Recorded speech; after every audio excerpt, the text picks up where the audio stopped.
Tapi kalau konteksnya keluar, misalkan kemana sih anak harus dibawa liburan? Misalkan ada sih, yuk kita belanja aja lah di mall, itu kan juga sambil liburan. Tapi ada anak yang malas ke mall gitu.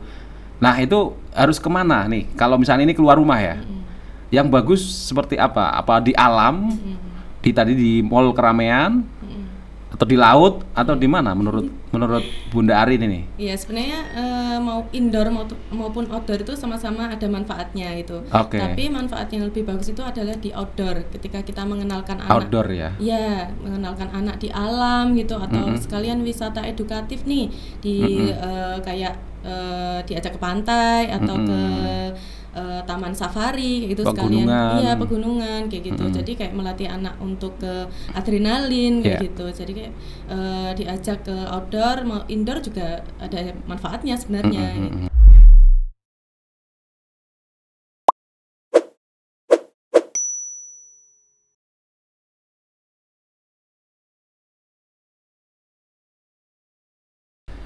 Assalamualaikum warahmatullahi wabarakatuh.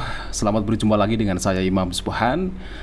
Kali ini kita berjumpa di acara Al-Firdaus Edu Talk. Podcastnya Al-Firdaus membahas seputar dunia pendidikan dan juga perkembangan anak. Baik, sudah hadir di samping saya seorang terapis okupasi dari Puspa Al-Firdaus, yakni Bunda Arini Istiqomah. Panggilannya Bunda Arin. Apa kabar Bunda Arin? Assalamualaikum. Ya, alhamdulillah Pak Imam, waalaikumsalam. Sehat ya? Alhamdulillah sehat. Oke. Ya, di tengah aktivitas beliau yang sehari-hari menjadi terapis anak-anak berkebutuhan khusus, menyempatkan diri untuk hadir di acara podcast ya bersama saya di sini dan akan membahas seputar perkembangan anak yang tentu saja menjadi tema-tema menarik apalagi bagi pasangan muda, yanda bunda yang baru punya anak maupun punya balita usia sekolah, tentu harus tahu bagaimana perkembangan anak dari hari ke hari, dari bulan ke bulan, dan dari tahun ke tahun. Oke, tema kali ini sangat menarik, yakni seputar ya dunia anak tadi, tapi kita akan kaitkan bahwasanya memang anak itu kan secara naluriah mereka adalah usia yang senang bermain, senang dunia dunia hiburan gitu. Dan salah satu kegiatan yang harus kita ciptakan sebagai orang tua itu adalah liburan yang menyenangkan. Kita akan bahas seputar liburan anak yang edukatif, tapi mungkin juga bagi anak berkebutuhan khusus bisa jadi ketika liburan itu tahu-tahu tantrum tiba-tiba dialami oleh anak kita. Lalu seperti apa sikap kita, bagaimana cara menanganinya ketika anak-anak berkebutuhan khusus ini tantrum pada saat liburan atau pada saat di keramaian. Nah, seperti apa yang harus kita lakukan, kita akan bahas tuntas di sini. Oke, kita sebelum ke masalah tantrum ya, kita ke liburan dulu. Memang seberapa penting sih kita sebagai anggota, sebagai keluarga ya, sebagai orang tua, itu harus punya waktu untuk liburan bersama anak. Itu sejauh apa, artinya ini apa perlu dijadwalkan, apa istilahnya, memang ini kayak menjadi aktivitas wajib atau sebisanya orang tua, karena memang orang tua ada yang sibuk sekali, sulit ngatur waktu. Gimana menurut Bunda Arin ini?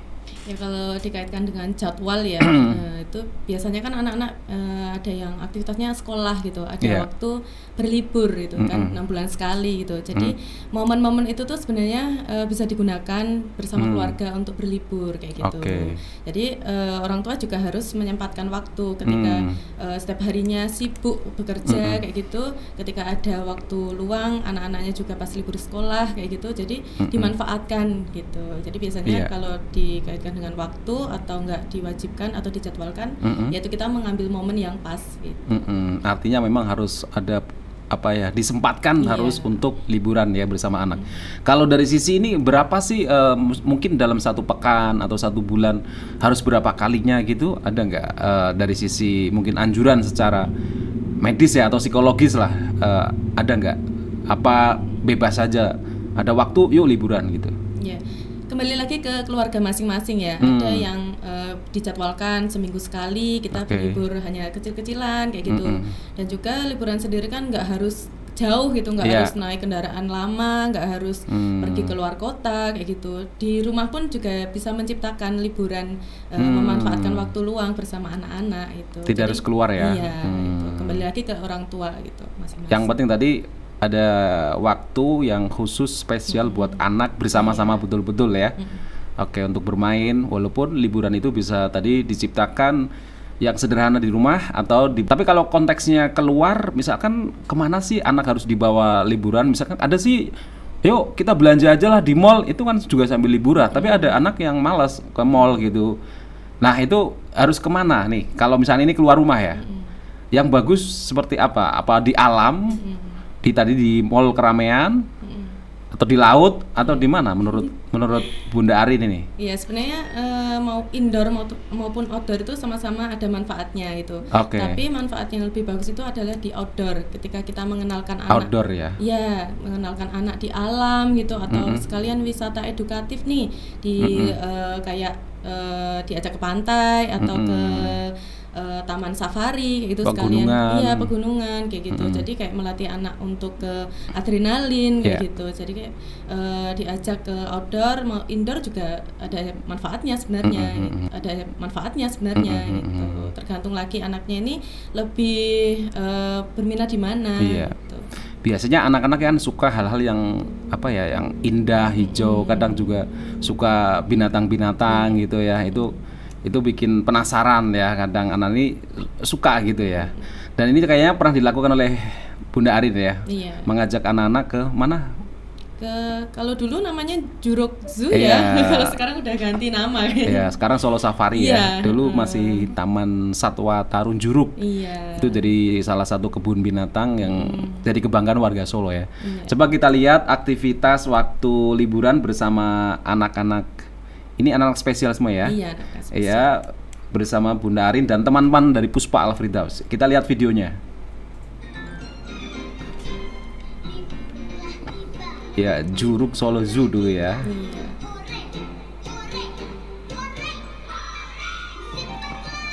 Berapa anak ini yang ikut? Kalau ini dulu ada 20-an 20-an ya? Ya. Oke. Ini orang tua ada yang ikut nggak? Apa cuma dengan terapis? Hanya dengan terapis. Hanya dengan terapis. Mereka happy ya, senang ya? Iya, kelihatannya senang, happy itu ya. Iya. Oke, lihat ini ya, macam-macam satwa. Itu cukup? Ya. Itu salah satu cuplikan liburan ya yang dilakukan oleh teman-teman atau terapis Puspa Al-Firdaus di Solo Zoo tadi ya. Oke, tadi jadi yang kita maksud tentang liburan itu kalau outdoor itu yang penting anak sukanya di mana gitu ya. Dan terus orang tua ketika liburan itu apa saja yang harus biar ada nilai edukatifnya gitu loh. Seperti apa pas liburan kayak tadi itu sebagai pembimbing ngapain aja itu bersama anak? Iya. Jadi kayak kita mengenalkan nih nama-nama hewan, jenis-jenisnya, itu kan banyak ya. Jadi terus kita juga memberi kesempatan untuk mereka memberi makan ke hewan kayak gitu. Jadi kalau di Puspa kan kita pakainya ya seadanya gitu. Contohnya kayak flashcard kayak gitu kan. Jadi nama gambar-gambar hewan aja ya.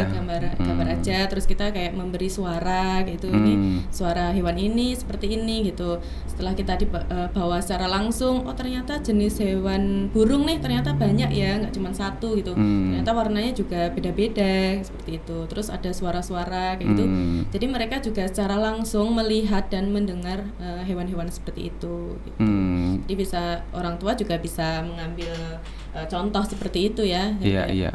Ada nilai plusnya juga ternyata gitu. Ya intinya di perjalanan itu orang tua juga harus asik mengobrol dengan anak ya, mengkomunikasikan hal-hal yang dilihat sepanjang perjalanan ya kan. Ketika di dalam mobil atau naik motor itu yang penting ketika anak, oh lihat itu apa gitu. Itu orang tua juga harus cerewet menjelaskan ya, bukan hanya mungkin pas di tempat wisata malah asik main HP sendiri orang tuanya. Anak dibiarkan main sendiri, itu juga kurang bagus ya. Jadi kalau semuanya seperti itu ya benar-benar harus meluangkan waktu nih orang tua. Jadi jangan membawa pekerjaan di dalam liburan gitu kan. Jadi, nah ini kata iya, kuncinya ya. Jangan membawa pekerjaan selama liburan. Gitu. Jadi kalau mau main HP ya sesekali kayak mau ambil video nanti mau diposting kayak gitu, atau enggak kita minta izin nih, oh ada telepon dadakan gitu ya, kita minta izin gitu, maaf ya mama pegang HP dulu, atau enggak terima telepon dulu ya. Harus izin gitu. Dengan anak dulu ya, mau jadi, terima telepon bagusnya ya. Jadi anak itu juga merasa kalau semuanya mama main HP terus kayak merasa sedih juga gitu kan, nggak diperhatikan gitu. Momen liburan itu akan ada nilai minusnya gitu bagi anak gitu. Nah ini penting loh, kadang orang tua ketika dapat telepon, dapat apa lihat sesuatu itu cuek aja, padahal dia sedang bermain dengan anak. Bagusnya izin dulu ya. Nak maaf ya, ini mama mau terima telepon gitu ya. Sebentar ya nak, bagusnya begitu ya. Nggak langsung angkat aja ya. Tapi rata-rata jarang ya minta izin ya. Tapi ini bagus ya buat kebiasaan anak bahwa dia merasa dianggap begitu ya kehadirannya. Gitu. Oke, terus kita ke tantrum ya. Tadi pas liburan nih ya. Kebetulan ya anak kita tadi anak berkebutuhan khusus, nggak tahu hambatannya atau jenisnya seperti apa atau apa gitu. Tiba-tiba tantrum atau apa bahasa orang awamnya itu mengamuk lah ya. Mengamuk gitu, meronta-ronta, mungkin bisa jadi menangis, teriak, terus ada yang mungkin sampai berguling-guling ya. Itu apa kondisi anak yang seperti itu biasanya disebabkan oleh faktor apa? Kan ada anak yang takut keramaian ya, mungkin gitu ya, takut. Mungkin juga ada yang takut ketika diajak ke kebun binatang, takut binatangnya. Nggak semua enjoy gitu loh.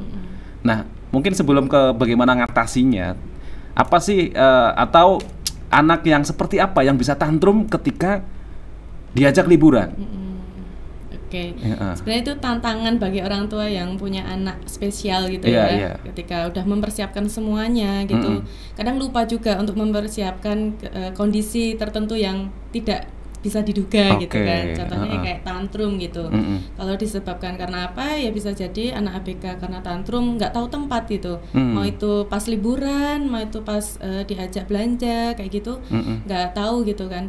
Jadi faktornya bisa jadi si anak kelelahan ngantuk, lapar kayak gitu, atau dia minta sesuatu tapi karena dia kesulitan untuk berkomunikasi, jadi nggak tahu, kita nggak paham yang dia inginkan apa gitu.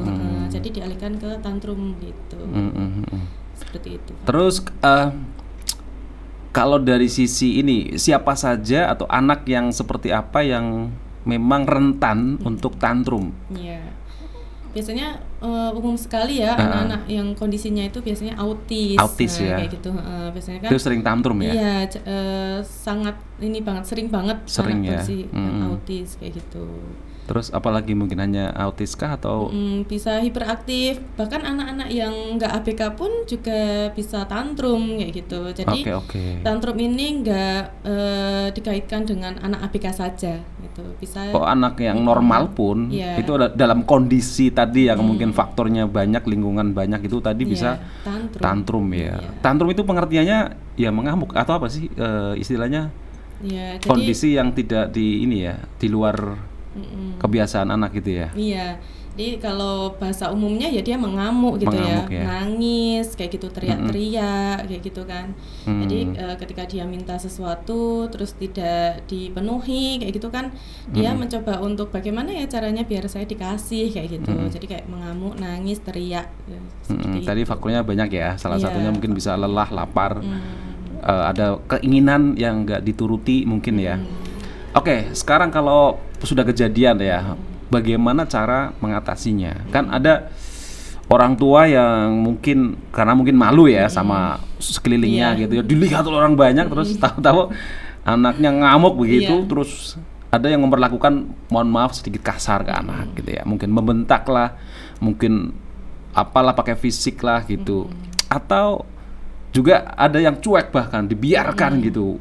Biarkan anak puas untuk meluapkan emosinya Nah, seperti apa mungkin penanganannya nih buat anak yang tantrum dari orang tua? Ya, yang pertama pasti dimulai dari orang tua dulu. Orang tua dulu. Ya, kebal dulu nih gitu, siap dulu nih. Siap dengan kondisi anaknya gitu, entah nanti di keramaian gitu, terus entah nanti dilihat banyak orang gitu ya, biarin saja gitu kan. Jadi ketika anak tantrum ini orang tua dulu nih yang relax dulu kayak gitu kan. Terus habis itu mungkin kalau di tempat keramaian bisa dibawa ke tempat yang agak sepi kayak gitu, biar anak ini meluapkan emosinya sampai dia benar-benar sudah selesai gitu tantrumnya. Habis itu mungkin bisa ditenangkan dengan diusap-usap, dipegang, sentuhan. Dengan gitu, sentuhan ya. Dengan sentuhan gitu bisa. Nah, nanti setelah udah selesai tantrumnya baru kita kayak, adik kenapa kayak gitu, adik minta apa, atau kita sudah tahu nih alasannya kenapa dia tantrum gitu. Terus kita menjelaskan, oh adik marah ya kayak gitu. Jadi komunikasi dengan anak ini juga terjalin dengan baik gitu. Kalau orang tua yang bersikap apa tadi, ada sih pernah ini ya, artinya ketika anak tantrum kemudian sang orang tua ini memeluknya erat-erat gitu loh. Pokoknya biar dia nggak bergerak terus. Seperti itu salah ya atau gimana? Apa tadi dengan cara tadi dibawa ke tempat. Tapi kalau tempat sepi kebetulan sulit karena keramaian kan, liburan kan nggak ada tempat sepi sulit. Nah seperti apa itu? Apa bener nggak kayak tadi dirangkul kuat gitu? Ada nggak pernah ngalami seperti itu? Ya sebenarnya kurang tepat ya. Kurang tepat ya? Ya karena si anak ini kalau tantrum kan beda-beda ya dia cara meluapkan emosinya gitu. Ada yang bergerak, ada yang dia guling-guling kayak gitu. Jadi kalau seperti itu bisa jadi tambah jengkel si anak sendiri gitu kan. Oke, nggak efektif ya? Nggak efektif juga gitu. Kayaknya dimulai dari orang tua, kembali lagi ke situ gitu kan. Orang tua harus kebal gitu. Ya kalau seumpamanya di tempat keramaian kok nggak ada tempat yang sepi gitu, yang penting dipinggirin dulu deh gitu. Tempat yang aman nih untuk si anak gitu, sambil kita melihat takutnya kan di sekelilingnya ada barang-barang yang nanti takutnya dilempar kayak gitu, menyakiti diri kayak gitu kan. Jadi benar-benar kayak dilihat situasinya, yang cari tempat amannya kayak gitu. Pernah nggak pengalaman yang Bunda Arin pas tadi ya liburan katanya pernah juga ya anak tantrum, itu gimana terus sikap dari Arin ini, Bunda Arin? Ya yang pertama tenang dulu ya. Tenang ya. Waktu itu baru keluar dari mobil aja baru di parkiran ya udah tantrum gitu udah kan. Tantrum. Ya, seperti apa tantrumnya pas keluar dari mobil itu? Udah nangis, langsung guling-guling kayak gitu kan. Dan juga itu ada orang tuanya pas? Enggak, jadi kita benar-benar ya. Dari Puspa kita ke tempat untuk berlibur itu benar-benar lepas dari orang tua kayak gitu. Jadi baru keluar mobil aja udah yang tantrum, guling-guling, terus teriak-teriak. Dan kondisi anak ini juga belum bisa komunikasi kayak gitu kan. Jadi tidak tahu apa yang itu dia apa rasakan. Autis ya, anak autis. Iya, kebetulan autis juga gitu. Jadi tidak tahu apa yang dia rasakan, apa yang dia ingin ungkapkan seperti itu. Jadi yang waktu itu yang saya lakukan, saya tenang dulu gitu. Terus habis itu saya menenangkan dulu, saya menunggu dulu nih sampai dia benar-benar sudah mulai agak reda gitu ya untuk nangisnya, teriaknya gitu. Udah mulai gitu, saya kasih makan gitu. Saya kasih waktu itu bawa makan juga, terus saya kasih makan. Setelah itu udah selesai gitu. Oh ternyata dia kemungkinan lapar dari rumah tidak makan kayak gitu kan. Jadi setelah dikasih makan ternyata udah selesai gitu, udah enjoy lagi anaknya ya. Bisa main sama teman-temannya gitu. Dan waktu itu kan biasa ya orang awam, jadi nggak tahu kenapa sih anak itu kok nangis-nangis gitu, atau minta mainan atau dia minta apa kayak gitu kan. Jadi ada yang nyamperin terus bilang kayak udah dikasih ini aja, mungkin minta mainan itu, minta ini itu kayak gitu. Ya biasa orang awam gitu ya, pengennya kalau lihat orang nangis pengen jajan apa gitu ya. Orang nangis, orang teriak itu kan pengen cepet-cepet kayak biar nggak nangis kayak gitu kan. Jadi waktu itu udah saya hiraukan aja dulu kayak gitu. Jadi benar-benar melihat kondisi anak ini nih kenapa. Jadi kita harus pintar-pintar cari, kalau kita belum tahu alasannya, jadi kita harus mencari tahu nih penyebabnya apa gitu. Jadi itu intinya kita tenang dulu sambil melihat perilaku anak, kita observasi gitu ya. Mungkin agak lama sih. Tapi kalau kita sudah sering berinteraksi kan tahu ya, maksudnya karakteristik anak ini gitu, pengenangannya gitu kan beda-beda ya setiap anak. Lalu kalau itu tantrum ya. Tantrum itu memang anak mengamuk di keramaian gitu yang sulit diatasi gitu. Pernah nggak dalam kasus tantrum ini anak ini sampai benar-benar nggak bisa diatasi? Maksudnya apapun yang dilakukan orang tua sampai berjam-jam lama sehingga anak ini kayak kelelahan dan kadang orang tua takut, khawatir gitu. Ya bisa jadi ya gitu kan, karena kayak terlalu lama nih si anak ini tantrumnya kayak gitu sampai mungkin capek gitu. Nah kalau seperti itu sih ini ya pinter-pinternya orang tua gitu. Yang penting tidak dialihkan. Sebenarnya nangis gitu, oh ya udah ayo kasih apa yang dia mau kayak gitu. Caranya kayak dia minta sesuatu tapi karena tidak diperbolehkan, tidak diizinkan makanya tantrum contohnya kayak gitu. Jadi kayak jangan langsung dialihkan kayak gitu. Bisa mungkin biar meluapkan emosi-emosinya. Nanti kalau sudah selesai dia akan berhenti sendiri gitu, akan capek sendiri gitu. Yang penting orang tua mendampingi nih sekiranya dia nggak melakukan yang bahaya kayak gitu. Terus kalau udah mulai reda, oke, kita baru masuk gitu. Entah itu dari sentuhan, entah itu dari kayak dikasih tahu, oke, sudah selesai belum kayak gitu. Tapi kalau tantrumnya gini, yang membahayakan orang lain, misalkan ada sih saya melihat anak itu sampai memukul ibunya. Dan itu memukulnya benar-benar mukul gitu, sakit. Saya yakin orang tua seperti apa gitu. Apakah harus nahan tangannya terus? Tadi saya bilang awal itu kita apa istilahnya didekap gitu ya. Benar-benar dia mukul gitu loh. Padahal kalau ada di situ ada benda apa gitu dia dilempar, dipukulin. Nah seperti apa kalau anak yang mengamuk tapi menyakiti orang lain gitu? Kalau di tempat, contohnya kayak di rumah gitu ya, kita kasih tempat yang space-nya terbatas gitu, dan di situ tidak banyak barang-barang yang sekiranya membahayakan gitu. Dan kita sendiri pun kalau tidak bisa menenangkan dengan sentuhan dan sebagainya, takutnya dipukul, ya kita agak menjauh dulu gitu. Jadi kayak melihat menjauh dulu, aja ya biar emosinya nanti diluapkan. Setelah dia udah mulai reda, kita baru masuk gitu. Kalau seumpamanya udah kejadian nih gitu, baru dimasukkan ke ruangan yang space-nya terbatas, terus dia mukul. Oke, kita pegang tangannya gitu. Tidak mukul ya, Bunda tidak suka. Contohnya seperti tetap itu. ada komunikasi yang kita sampaikan ya. Walaupun keadaan si anak ini tantrum dan kemungkinan juga ketika kita bicara tidak akan masuk pada anak tantrum itu. Tapi gitu. tetap kita bicara ya. Yang penting tidak terlalu banyak. Tangannya dipegang maksudnya dilurus gitu ya? Iya, kayak semuanya mukul gitu ya. Tidak mukul ya, Bunda tidak suka, contohnya gitu. Tapi si anak tidak ada respon karena kalau tantrum kan biasanya kan tidak merespon apa yang kita bicarakan gitu ya. Yang penting kita udah usaha dulu nih gitu.